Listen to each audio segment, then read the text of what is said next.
और इस समय हमारे साथ एक्सक्लूसिवली बातचीत करने के लिए मौजूद हैं बाबा बागेश्वर। अभी एक कंट्रोवर्सी हुई है रणवीर अलावादिया को लेकर और समय रैना को लेकर। इन दोनों पे आरोप है कि इन्होंने भारतीय संस्कृति को रौंद दिया है। माँ बाप जिन्हें हम ईश्वर का पर्यायवाची मानते हैं, ईश्वर का रूप मानते हैं, उनको लेकर भद्दी और गंदी बात की गई है। क्या कहना चाहते हैं आप? हमने उसमें अपनी प्रतिक्रिया पूर्ववत दी है और पुनः हमारा यही कहना है कि आप कुछ भी करो बहुत अच्छा है, पर जिंदगी में ऐसा कुछ मत बोलो जो हमारी सनातन संस्कृति, भारतीय संस्कृति, भारत के युवाओं का भविष्य गर्त में पहुंचे और दूषित होवे। दूषित पद्धति व्यक्ति, मानसिकता का व्यक्ति पूरे समाज को गंदा कर देगा। उनके द्वारा कहा हुआ शब्द कई युवाओं के विचारों को दूषित कर देगा और हमें लगता है इसे मानसिक कुपोषण कहा जा सकता है। ये मानसिक कुपोषण के शिकार हैं जो इस प्रकार के विचारों को समाज में, आपके अंदर विचार होना एक अलग है, दूषित विचार आते जाते रहते हैं, लेकिन उसको समाज में प्रस्तुत करना एक अलग विषय है, वो भी इतने सम्मानीय प्लेटफॉर्म, यूट्यूब चैनल या किसी भी विषय से। तो हमें लगता है कि इस पर सरकार को बहुत कड़ी कार्रवाई करनी चाहिए। जब आपने ये शब्द सुने, जब आपने ये शब्द सुने तो आपका पहला विचार मन में क्या आया? फूहड़ता लगा कि ये शुद्ध फूहड़पन है और शुद्ध एक हिसाब से ये अब क्या कह दें, बदतमीजी है, यूं कह दें। अब ज्यादा कुछ कहेंगे तो लोग कंट्रोवर्सी करेंगे। नहीं, ज्यादा इसमें कंट्रोवर्सी तो हो गई है। सुप्रीम कोर्ट ने बोला है कि ये गंदे दिमाग की उपज है, इससे भद्दा सोचा नहीं जा सकता है। ये तो ऑनरेबल सुप्रीम कोर्ट ने बोला है। हाँ जी जी जी, बिल्कुल बेझिझक, इससे तो गंदा कुछ हो ही नहीं सकता। लेकिन ये आने वाली जनरेशन के लिए, जो जनरेशन इनको देखती है, उनको बाबा आप क्या कहना चाहेंगे? वो आपको भी फॉलो करते हैं, क्या कहना चाहते हैं आप उनको? उनको लगता है ये कूल है। आप देखो सबको नहीं, स्वतंत्रता के नाम पर अर्धनग्नता एवं दूषित और वासना की बातें प्रस्तुत करना या परोसना, इसे स्वतंत्रता नहीं कहा जा सकता। इसे कहा जा सकता है कि वासना का काम बनाना। इसे कहा जा सकता है कि आप यौन उत्पीड़न को बढ़ावा देना। आप खुलेपन के नाम पर भारतीय संस्कृति का शुद्ध मजाक बनाने की बात कर रहे हैं, अपनी सनातन संस्कृति को शुद्ध दूषित करने की बात कर रहे हैं। भारत जिसके लिए जाना जाता है, चरित्र के लिए जाना जाता है, उस चरित्र का आप हनन कर रहे हैं स्वतंत्रता के नाम पर। जी, लेकिन कुछ लोग कहते हैं कि इनको माफ कर देना चाहिए, इनकी पहली गलती है। आप इस पक्ष में हैं बाबा?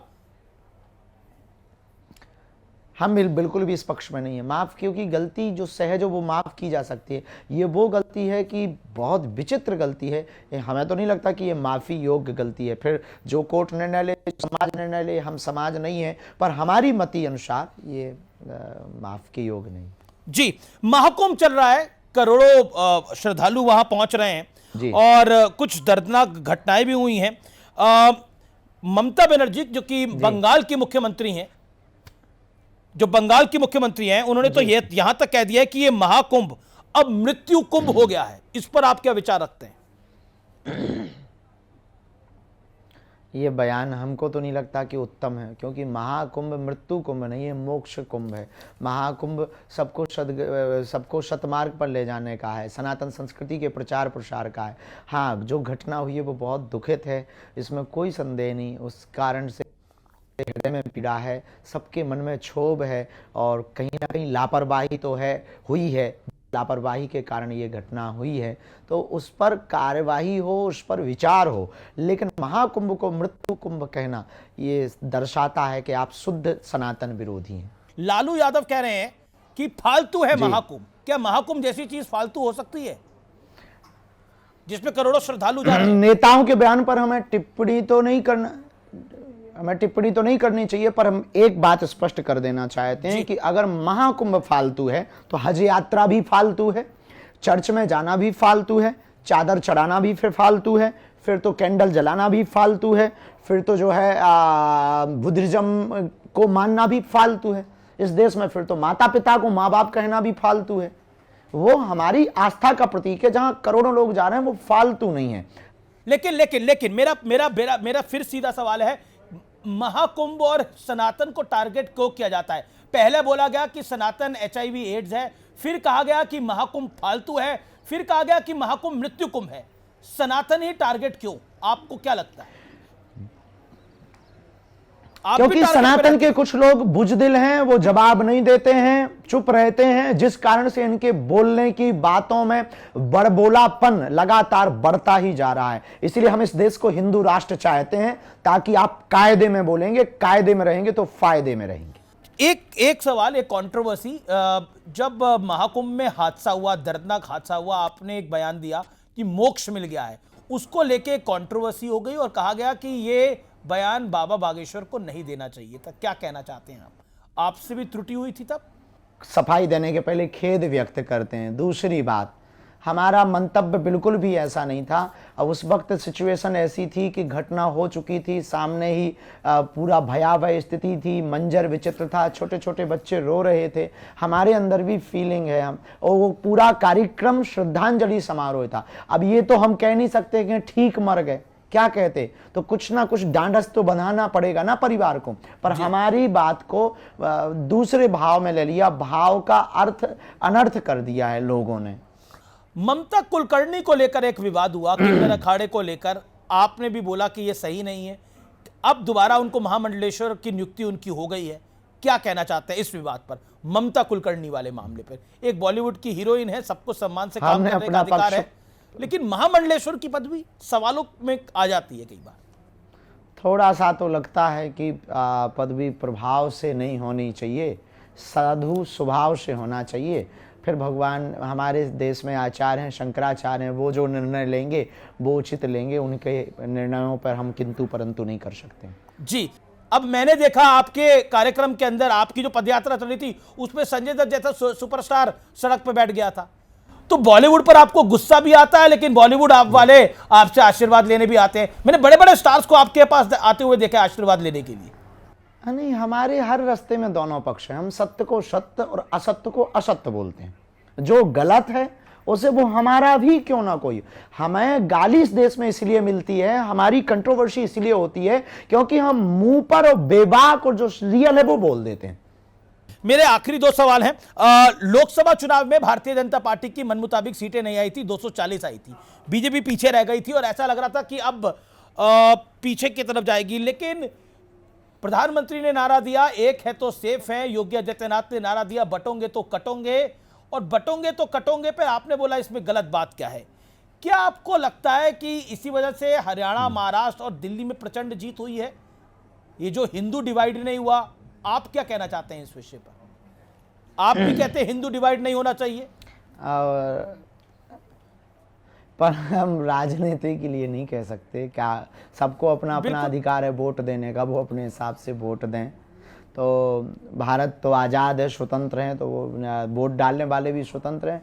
पर जो देश के लिए काम करे, राष्ट्र के लिए काम करे, सनातन के लिए काम करे, उसी को जो है गरिमामय पद पर बैठना चाहिए। क्या जातिगत जनगणना होनी चाहिए और आप बटोंगे तो कटोंगे के समर्थन में हैं? दो सवाल। जातिगत जनगणना के पक्ष में हम बिल्कुल भी नहीं है। अगर गणना ही करनी है तो अमीर और गरीबों की कर दो। आप कितने अमीर हैं और कितने गरीब हैं। पर राहुल गांधी तो और अखिलेश यादव, केजरीवाल सब कह रहे हैं होनी चाहिए जातिगत जनगणना। अब उनका अपना निजी मत है, सबको अपना मत बोलने का अधिकार है। जातिगत जनगणना से देश गृह युद्ध की तरफ चला जाएगा, और जातिगत जनगणना करके करोगे भी क्या? जनगणना इसलिए की जाती कि और कितने स्टेशन, पुलिस स्टेशन, हॉस्पिटल खोले जाएं, भर्ती निकाली जाए।